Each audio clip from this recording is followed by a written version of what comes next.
اگلا سوال یہ ہے،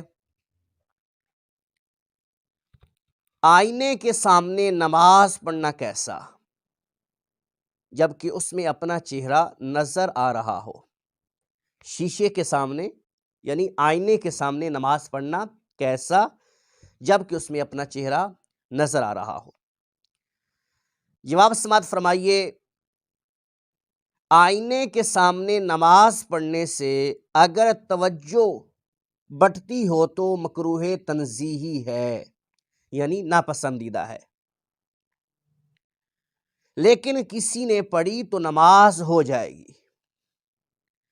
فتاوی امجدیہ جلد 1 صفحہ نمبر 184 پر ہے، آئینہ سامنے ہو تو نماز میں کراہت نہیں کہ سبب کراہت تصویر ہے اور وہ یہاں موجود نہیں، اور اگر اسے تصویر کا حکم دے تو آئینے کا رکھنا بھی مثل تصویر ناجائز ہو جائے، حالانکہ بالاجماع جائز ہے۔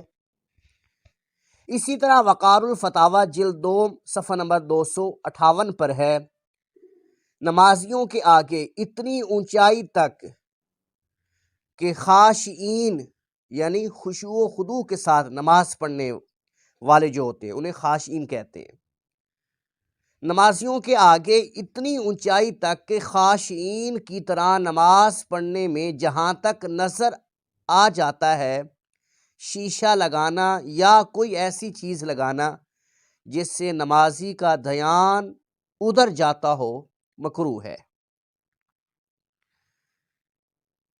لہٰذا اتنی اونچائی تک شیشہ ہٹا لینا چاہیے۔ ان شیشوں میں اپنی شکل جو نظر آتی ہے اس کے احکام تصویر کے نہیں ہیں، لہٰذا نماز مکروہ تحریمی نہیں ہوگی بلکہ مکروہ تنزیہی ہوگی۔ اس پوری بحث کا خلاصہ یہ ہے کہ شیشے کے سامنے نماز پڑھنا یہ جائز ہے، لیکن اگر شیشے کے سامنے نماز پڑھنے سے توجہ ہٹتی ہو، دھیان ادھر جاتا ہو، تو پھر نماز مکروہ تنزیہی ہے، یعنی ناپسندیدہ ہے۔